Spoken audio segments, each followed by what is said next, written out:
يلا نعمل صينية بطاطس بحشوة اقتصادية جدًا، وصينية مشبعة جدًا وجميلة جدًا. هنجيب ربع كيلو من اللحمة المفرومة، ده مش ربع كيلو يا جماعة اللي أنا باعمله، أنا باعمل كيلو مرة واحدة علشان باعمل منه وصفات كتير وحشوات كتير، فأنا يا دوب هاخد في الوصفة بتاعتي ربع كيلو أو أقل كمان.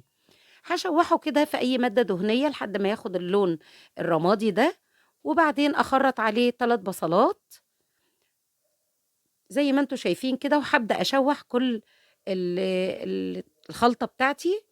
هنحط التوابل بتاعتنا ملح وفلفل وبهارات لحمة وبصل بودر وتوم بودر وبابريكا، ونفضل نقلّب بقى كويس جدًا لحد أمّا تاخد التشويحة التمام وتستوي معانا. هنخرّط فلفل أخضر، وكان عندي فلفل ألوان متخرّط من وصفة قبليها، وحتّة توم كده عشان تدّي نَفَس وطعم حلو. الله على الجمال، شايفين بقى الخلطة الجميلة ديّة على طول العصاج ده بيبقى موجود في التلاجة، نعمل منه جلاش، نعمل منه رقاق، نعمل منه أي حشوة من الحشوات، كوسة مثلًا محشية، بطاطس محشية، أي حاجة. قشّرت البطاطس كويس وغسلتها وقوّرتها زي ما أنتم شايفين كده. هناخد اللي طلع منها في الحشو ده في التقوير، وهنحمّره بالضبط زي ما هنحمّر البطاطس في الزيت، علشان تاخد لون، ما تاخدش لون جامد أوي، هتاخد لون فاتح كده، ومش عايزينها بطاطس مطبوخة، إحنا عاوزينها صينية بطاطس تبقى جميلة كده، وطعمها مختلف عن صينية البطاطس اللي إحنا بنعملها في الفرن. زي ما أنتم شايفين كده خدت لون فاتح وجميل. هنحمّر كمان التقوير اللي إحنا طلّعناه عشان ياخد نفس الطعم، وهنحط عليه لحمة مفرومة زي ما أنتم شايفين كده، وكمان هنحشي البطاطس ونرصها عليها. الحشوة اللي إحنا عاملينها جميلة جدًا، طعمها حلو أوي، بتنفع لكل حاجة.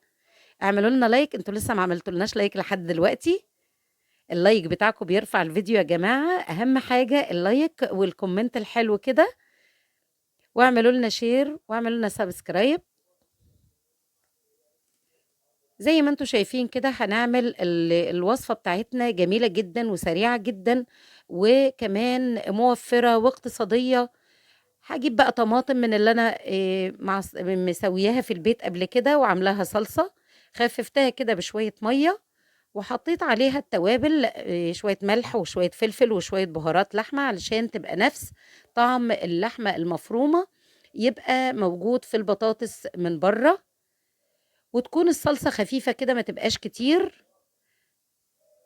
عملنا جنبها بقى برام رز معمّر، هنحط مادة دهنية، تحطّي زيت ماشي، تحطّي حتّة زبدة ماشي، هتحطّي سمنة عادية، وهتحطّيها في الفرن هي مستوية كلّها مش هتاخد وقت معاكِ كتير، وهتبقى جميلة جدًا زي ما أنتِ شايفاها كده.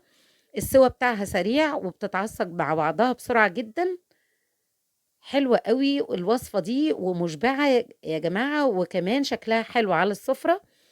كمان ممكن تعمليها في العزومات، إحنا في شهر العزومات، شهر رمضان، كل سنة وأنتم طيبين. خلّصنا بقى اليوم الأولاني والتاني، هنعمل بقى في اليوم التالت الوصفة الحلوة دي، وبرام رز جنبها كده جميل، أو تعملي شوية رز بشعرية بيليق عليها أوي، طعمها هايل، هايل جدًا، جرّبوها مش هتندموا. شكرًا ليكم والسلام عليكم ورحمة الله.